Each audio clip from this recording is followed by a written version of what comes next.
Hello story lovers, welcome to Siri Vennela కథల ప్రపంచం. నేను మీ వెన్నెల.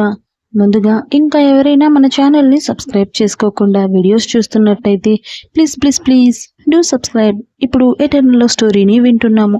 వీడియోలోకి వెళ్లే ముందు అందరూ వీడియోని లైక్ చేయండి. ఇప్పుడు స్టోరీ. రెక్కలు ఉండగానే మమ్మల్ని పట్టించుకొని నువ్వు ఆస్తంతా లెక్కలు గట్టి నేను సంపాదించింది మూటగట్టి నీ చేతుల్లో పెట్టాక రెక్కలు విరిగిన నన్ను బరువుగా భావించి నన్ను నా వాళ్ళని పట్టించుకుంటావని గ్యారంటీ ఏంటి అడిగాడు రాఘవ. అందుకే నేను ఈ నిర్ణయం తీసుకుంటున్నాను. ఇంకా దీని గురించి ఎక్కువ రాద్ధాంతం చేయకుండా మర్యాదగా సాయం చేసి నీ దారిని నువ్వు వెళ్ళిపో. నీకు మేము అడ్డు చెప్పము, మరోసారి ఫోన్ చేసి విసిగించాం కూడా అని ఖచ్చితంగా చెప్పాడు రాఘవ. రాఘవ గారి మాటలకు అగస్త్య, నాన్న మీరేం మాట్లాడుతున్నారో కనీసం మీకైనా అర్థమవుతుందా? నేను మిమ్మల్ని పట్టించుకోకపోవడం ఏంటి? నాకు మీరు బరువేంటి? నేను మీ విషయంలో ఏ రోజైనా కానీ అలా ప్రవర్తించానా? ఒప్పుకుంటాను. నేను డబ్బు కోసం మీకు ఇలా దూరంగా ఉండి రాత్రి పగలు తేడా లేకుండా కష్టపడుతూ డబ్బే ప్రపంచంగా బతుకుతున్నాను. అంత మాత్రాన మిమ్మల్ని కాదనుకునేంత మూర్ఖున్నైతే కాదు కదా అన్నాడు అగస్త్య. ఇప్పుడు కూడా ఇంత గోల చేసేసి ఆస్తంతా నా పేరు మీద రావట్లేదని బాధో కోపమో కాదు. ముక్కు మొహం తెలియని ఎవరో పేరు మీద రాసి మీరెందుకు వాళ్ళ ముందు చెయ్యి చాపి నిలబడాలి? ఎందుకు అనే నా బాధ మీకు అర్థం కావట్లేదా? అసహనంగా అన్నాడు అగస్త్య. నందు తనేం ముక్కు మొహం తెలియని అమ్మాయి కాదు. నువ్వు ఒప్పుకుంటే నా ఇంటి కోడలుగా చేసుకుందామనుకున్న అమ్మాయి అని చెప్పాడు రాఘవ. వాట్? ఇంటి కోడలా? ఆశ్చర్యంగా అడిగాడు అగస్త్య. అవును, నువ్వు అరిచి గీపెట్టినా అదే నిజం. ఈ విషయం నీకు ముందుగానే చెప్పాలి అనుకున్నాను, కానీ ఆలోపే నువ్వు మాతో ఎవరికీ చెప్పా పెట్టకుండా దేశం దాటి వెళ్ళిపోయావు. కనీసం వచ్చాక అయినా మంచిగా మాట్లాడి చెప్దామని అనుకుని నీకు ఫోన్ చేశాను, కానీ నువ్వు మా కాల్ లిఫ్ట్ చేయలేదు. చాలాసార్లు ప్రయత్నించాను, కనీసం మాతో మాట్లాడడానికి కూడా నువ్వు కొంచెం టైం ఇవ్వలేకపోయావు. ఇప్పటికీ కూడా ఆస్తి పేరు చెప్పి నిన్ను పిలిపించాక పెళ్లి చేద్దామని పిలిచాను, కానీ నువ్వు ఆల్రెడీ అమ్మాయిని ప్రేమించి మోసం చేసి అదంతా వదిలేసి ఇప్పుడు కేవలం ఆస్తి కావాలని తను ఎవరో కూడా తెలీదు అన్నట్టుగా మాట్లాడుతున్నావు కదా. అందుకే చెప్తున్నాను, ఇకపై నీతో మాకు ఎలాంటి సంబంధం లేదు. నువ్వు హ్యాపీగా నువ్వు డబ్బుతో కలిసి బతికేయొచ్చు. మమ్మల్ని మాత్రం వదిలేయి. ఆస్తి పేపర్ల మీద అన్ని సంతకం పెట్టేస్తే అభయ పేరు మీద రాసిద్దాం అనుకుంటున్నాను అని ఖచ్చితంగా చెప్పేశాడు రాఘవ. ఇంకా నువ్వు ఒప్పుకుంటే తను మా ఇంటి కోడలుగా వంశాన్ని అభివృద్ధి చేసే కల్పవల్లిగా ఈ ఆస్తిని కాపాడుతుంది. కాదు కూడదు అని నువ్వు ఒప్పుకోకపోతే నా ఇంటి కూతురుగా చూసుకుంటాను, అంతేకాని తనని వదలదలుచుకోలేదు. నేనే తనకి ఓ మంచి సంబంధం చూసి పెళ్లి చేస్తాను కూడా. నా ఇంటి వారసురాలుగా నా ఇంట్లోనే ఉంచుకుంటాను తెగేసి చెప్పాడు రాఘవ. నాన్న, ఇదే మీ ఫైనల్ డెసిషనా? సీరియస్గా అడిగాడు అగస్త్య. నీకు తెలుసు నందు, నేను ఏదైనా ఓ నిర్ణయం తీసుకునే ముందు 1కి 10 సార్లు ఆలోచిస్తాను. ఒక్కసారి నిర్ణయం తీసుకున్నాక ఇక దాని గురించి అరక్షణం కూడా ఆలోచించను. ఇక అలా ఆలోచించాల్సిన పని వస్తే నేను తప్పు చేసినట్టే.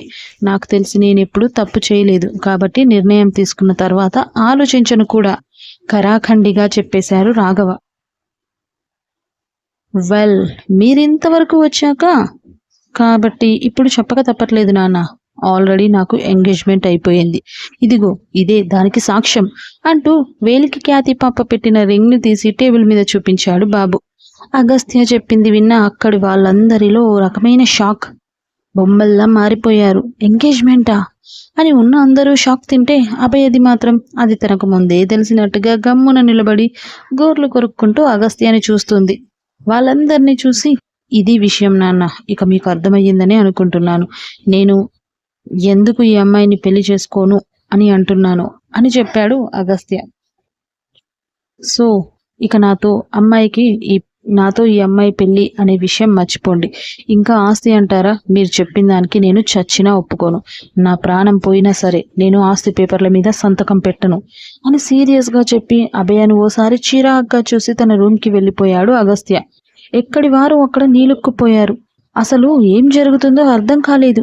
ఎంగేజ్మెంట్ ఏంటి, రింగ్ ఏంటి, అది మాకు తెలియకుండా అని ఆలోచనల్లో ఉన్నారు.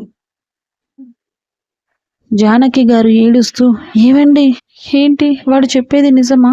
వాడు మనకి తెలియకుండా ఎంగేజ్మెంట్ అంటాడేంటి? ఇదంతా నిజం కాదు కదా, అబద్ధం కదా, చెప్పండి అని రాఘవ గారి చెయ్యి పట్టి ఊపేస్తూ అడిగింది.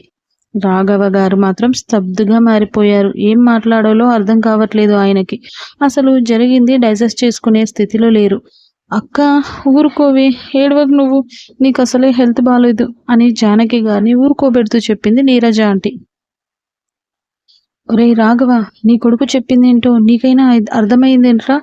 నాకేం అర్థం కాలేదు అని ఇంకా దిగ్భ్రాంతిలో ఉన్న రాఘవ నాన్నగారు పేరు మళ్ళీ మర్చిపోయాను నాన్నగారు అన్నారు. అయినా కూడా రాఘవ గారిలో అదే మౌనం. ఇక రాఘవ గారి మౌనం మనువులో భయాన్ని పెంచుతుంటే, ఒరేయ్ రాఘవ, మాట్లాడరా ఏదో ఒకటి అన్నాడు మనోహర్.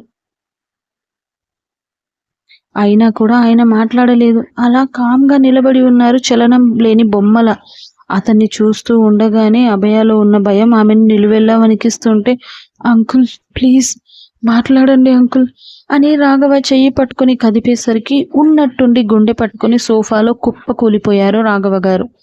రాఘవ అని ఒకళ్ళు, రఘు అని ఒకళ్ళు, బావగారు అని ఒకరు, అన్నయ్య అని ఇంకొకరు. ఏంటో సీరియల్ లాగా ఉంది కదా ఇది. ఏమండి అని ఒకరు, అంకుల్ అని చివరగా గట్టిగా అరిచింది మన అభయ.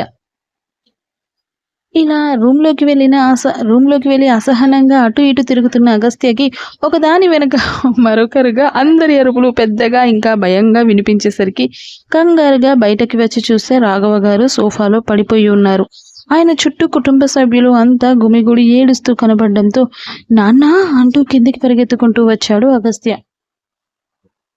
అగస్త్య అరుపు విని అందరూ ఒకేసారి పైకి చూసేలోగానే అతను కిందికి కూడా వచ్చేశాడు.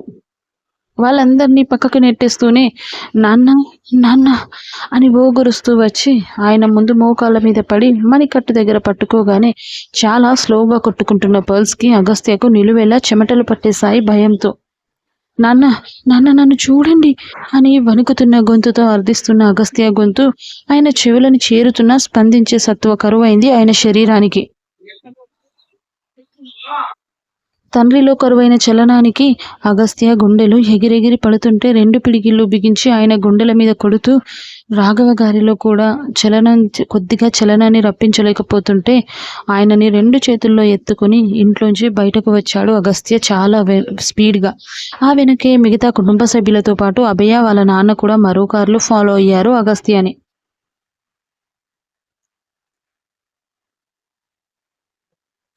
అసలే వాళ్ళది చిన్న ఊరు, పైగా అప్పుడే ముసురుకుంటున్న చీకట్లు. ఆర్ఎంపీ డాక్టర్ కూడా 6 తర్వాత బిచన సర్దేసి వెళ్ళిపోతే ఓవర్ స్పీడ్తో దూసుకెళ్లి పక్కనే ఉన్న చిన్న సిటీ లాంటి ఊర్లో ఉన్న హాస్పిటల్కి తీసుకువెళ్ళాడు అగస్త్య.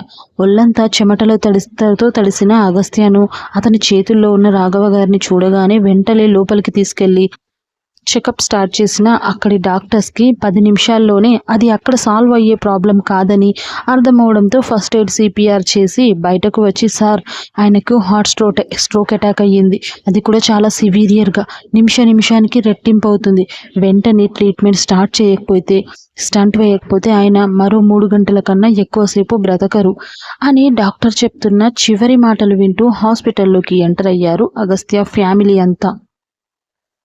అయితే స్టార్ట్ చేయండి ట్రీట్మెంట్, ఎంత మనీ కావాలన్నా ఇస్తాను, కానీ నాన్న బాగుండాలి అన్నాడు అగస్త్య సీరియస్గా. సార్, ఇష్యూ ఇక్కడ మనీ కాదు, ఆ ట్రీట్మెంట్కి కావాల్సిన ఎక్విప్మెంట్ మన దగ్గర లేదు, పైగా ఎప్పుడంటే అప్పుడు కార్డియాక్ సర్జన్ అందుబాటులో ఉండడానికి మనది పెద్ద సిటీ కాదు, ఇదేం మల్టీ స్పెషాలిటీ హాస్పిటల్ కూడా కాదు అన్నాడు ఆ డాక్టర్. ఇక డాక్టర్ చెప్పింది వింటున్న ఫ్యామిలీ అంతా ఎక్కడి వారు అక్కడ నీరసించిపోతే, అయితే మీరు మైనర్ ట్రీట్మెంట్ ఇక్కడ స్టార్ట్ చేయండి, నేను వెంటనే నాన్నని బెంగళూరుకి తీసుకెళ్తాను, అండ్ నాకు ఒక అంబులెన్స్ దాంతోపాటు డాక్టర్స్ కూడా కావాలి అన్నాడు అగస్త్య. తప్పకుండా సార్ అని చెప్పి నేను 15 నిమిషాలు అంబులెన్స్ ఇంకా డాక్టర్స్ని కూడా మీకు ప్రొవైడ్ చేస్తాను. ఇప్పుడైతే బెంగళూరుకి వెళ్ళే వరకు ఆయన కండిషన్ క్రిటికల్ అవ్వకుండా ట్యాబ్లెట్స్ వేశాము, మీరు ఫాస్ట్గా మిగిలిన ఫార్మాలిటీస్ చూసుకోండి అంటూ చెప్పి లోపలికి వెళ్ళాడు ఆ డాక్టర్. అరగంటలో ఫుల్ హాస్పిటాలిటీ మధ్య అంబులెన్స్లో బెంగళూరు స్టార్ట్ అయ్యారు అగస్త్య వాళ్ళు రాఘవతో కలిసి. క్షణం గడుస్తున్న కొద్దీ అగస్త్యలో భయం ఇన్ పీక్ స్టేజ్లో ఉంటే పైగా అంబులెన్స్లో అగస్త్యాన్ని కూర్చోవద్దని జానకి గారు గట్టిగా పట్టేశారు.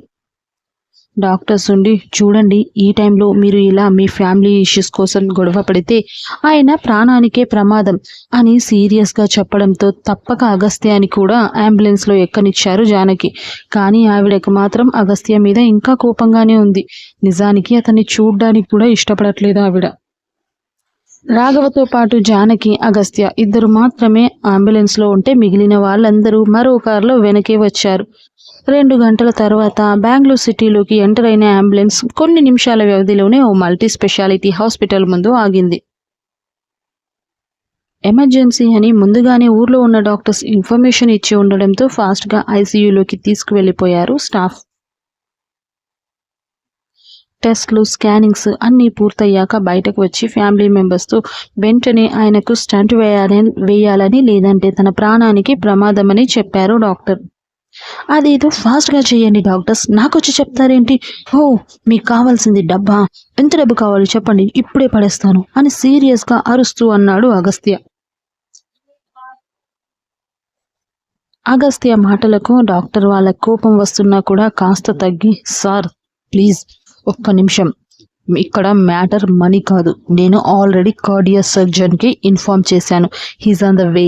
బట్ ఇక్కడ సమస్య మనీ కాదు. మీ ఫాదర్కి బీపీ కంట్రోల్లోకి రావడం లేదు. చూస్తూ ఉండగానే ఆయన బీపీ లో అవుతుంది. చూస్తుంటే చదువుకున్న వారిలా ఉన్నారు. మీకు తెలిసే ఉంటుంది కదా, బీపీ నార్మల్ స్టేజ్కి వచ్చేంత వరకు మేము సర్జరీ చేయలేము అని. కాదని చేస్తే తర్వాత ఏదైనా అయితే హాస్పిటల్ మీద దుమ్మెత్తి పోస్తారు మీరు. మాకు తెలీదా మీ గురించి? వీలైతే ఆయన బీపీ కంట్రోల్లోకి వచ్చేలా చేయండి. ఆయన మనసులో ఏదో ఆలోచిస్తూ చాలా స్ట్రగుల్ అవుతున్నారు. అందుకే మేము ఏం చేయలేకపోతున్నాం. మేము డాక్టర్స్ సార్, డాక్టర్స్ మాత్రమే. మేము మెడిసిన్ మాత్రమే ఇవ్వగలం. కానీ వాళ్ళ మనసుల్లో బాధల్ని తీసేయలేం కదా. అది చూసుకోవాల్సింది మీ ఫ్యామిలీ మెంబర్స్ అంతే. అసలు ఆయనకి ఇప్పుడు ఫస్ట్ టైం స్ట్రోక్ అయినా కూడా ఇంత సివియర్గా వచ్చింది అని అంటేనే అర్థమవుతుంది ఆయన ఇంట్లో ఇష్యూస్ వల్లే బాగా స్ట్రగుల్ అవుతున్నారు అని. మరి అలాంటప్పుడు అది లేకుండా చూసుకోవాల్సిన బాధ్యత మీది కాదా? ఉంటుంది. మీ మీద కదా ఉంటుంది. మా మీద ఎందుకు అరుస్తారు? ప్రతి వాళ్ళకి ఇదొకటి అలవాటైపోయింది. చేయాల్సిందంతా మీరు చేస్తారు, వచ్చి డబ్బులు కావాలా అనే డైలాగులు ఒకటి. అంటే ఎలా కనిపిస్తున్నాం మీ కంటికి? డాక్టర్స్ అంటే అందరూ డబ్బుల కోసమే ట్రీట్మెంట్ చేస్తారని కాదు కదా. ఎక్కడో ఓ చోట ఎవరో ఒకరు అలా ఉన్నంత మాత్రాన అందరినీ ఒకే లైన్లో నిలబెట్టడం కరెక్ట్ కాదు. అసలు ఆయనకి సమస్య వచ్చిందంటేనే మీ ఇంట్లో ఏవో సాల్వ్ కాని ఇష్యూస్ ఉండుంటాయి. ముందు వాటి గురించి ఆలోచించండి. ఆయనకు మనసు కుదుట పడేలా మాటలు చెప్పండి. తనకి బీపీ కంట్రోల్ అయ్యేలా చేయండి. అంతేగాని మా మీద అరవడం కాదు అని డాక్టర్ సీరియస్గా చెప్తూ, మీకు 1 hour టైం ఇస్తున్నాను. ఈలోగా ఆయన బీపీ కంట్రోల్లోకి వచ్చి నార్మల్కి తీసుకొస్తే మేము సర్జరీకి కావాల్సిన ఏర్పాట్లు చేసుకుంటాం అని తాను చెప్పాల్సింది చెప్పి వెళ్ళిపోయాడు. ఇక డాక్టర్ సీరియస్గా అరిచి వెళ్ళిపోగానే ఆ కారిడార్ పూర్తిగా నిశ్శబ్దం. ఆ నిశ్శబ్దాన్ని ఛేదిస్తూ అగస్త్య జానకి గారి దగ్గరికి వెళ్ళి, అమ్మా ఏంటిక్క ఇక్కడే నిలబడ్డావు? వెళ్ళి నాన్నతో మాట్లాడు. ఆయన ఏం చెప్తే అదే చేస్తానని చెప్పమ్మా. దేని గురించి ఆలోచించవద్దని చెప్పు. ఆయన అనుకున్నది అనుకున్నట్టే జరుగుతాయని. ముందైతే ఆపరేషన్ చేయించుకోమని చెప్పు అన్నాడు అగస్త్య జానకి గారి ముందు చేతులు పట్టుకొని. జానకి కోపంగా అగస్త్య చేతులను విసిరి కొట్టి అతని మొహం కూడా చూడకుండా పక్కకి తిప్పుకొని ఏడుస్తూ కూర్చున్నారు తల పట్టుకొని. వెంటనే అక్కడి నుండి రాజీవ్ నీరజల ముందుకు వెళ్ళి, ప్లీజ్ పిన్ని, నువ్వైనా చెప్పొచ్చు కదా బాబాయ్, కనీసం నువ్వైనా అని రాజీవ్ వాళ్ళని కూడా దీనంగా అర్థించాడు అగస్త్య. నీరజ అగస్త్య మోహన్ చూసి కరిగిపోతుంటే రాజీవ్ కోపంగా, నువ్వు ఇలా చేస్తావని అనుకోలేదు కన్నా. అసలు ఎంగేజ్మెంట్ ఏంట్రా? అంటే మేమందరం చచ్చిపోయామనుకున్నావా అని ఒకే ఒక్క ప్రశ్న వేసింది నీరజ. సూటిగా ప్రశ్నిస్తున్న నీరజను చూసి ఇక ఆమెకు సమాధానం చెప్పలేని అగస్త్య వాళ్లకు ఒంటరిగా మిగిలిపోయాడు సైలెంట్గా. కానీ ఇప్పుడు అతని మౌనం వల్ల తన తండ్రి ప్రాణాల మీదకు వస్తుందని అర్థమవుతుండే తను ఎవరి చీత్కరపు చూపులకి ఇంపార్టెన్స్ ఇవ్వకుండా తను తన ప్రయత్నాలు చెయ్యాలనుకున్నాడు అగస్త్య. అలా ఆలోచిస్తున్న తనకి చివరగా కనిపించింది ఎదురుగా ఉన్న మనోహర్ గారు. ఆయన దగ్గరకు వెళ్ళి, అంకుల్ మీరైనా నాన్నతో మాట్లాడండి అని అడుగుతుంటే అప్పుడు నోరు విప్పింది అభయ. అగస్త్య మాటకి మను గారు లోపలికి వెళ్ళడానికి ప్రయత్నిస్తుండగానే తనని అడుగు ముందుకు వేయకుండా ఆపుతూ, మీరు ఆగండి నాన్న అంది అభయ. అభయ ఎందుకలా అందో అర్థం కాక మను గారు అక్కడే ఆగిపోతే అభయ వైపు కోపంగా చూశాడు అగస్త్య. ఎందుకు సార్ అలా కోపంగా చూస్తున్నారు? ఎందుకు చూస్తున్నారు అంది అభయ. తనకి ఆన్సర్ చెప్పాల్సిన అవసరం లేనట్టు తనని కేర్లెస్గా చూస్తూ, అభయ ఇక్కడ ఇష్యూ చేయాలనుకుండా అంకుల్ని లోపలికి వెళ్ళనివ్వు. అనవసరంగా ఇప్పుడు నువ్వు ఇక్కడ సీన్ క్రియేట్ చేయాలని చూడకు అన్నాడు కోపంగా అగస్త్య. అగస్త్య మాటలకి అభయ వింతగా చూస్తూ, ఎవరు సార్ సీన్ క్రియేట్ చేస్తుంది?